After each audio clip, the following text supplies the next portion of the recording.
حالا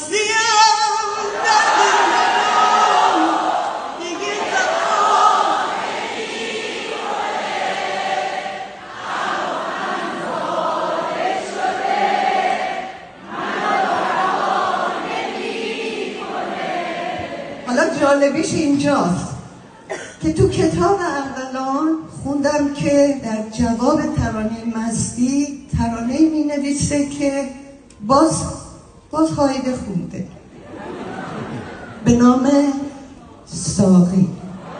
یه روزی گله کرد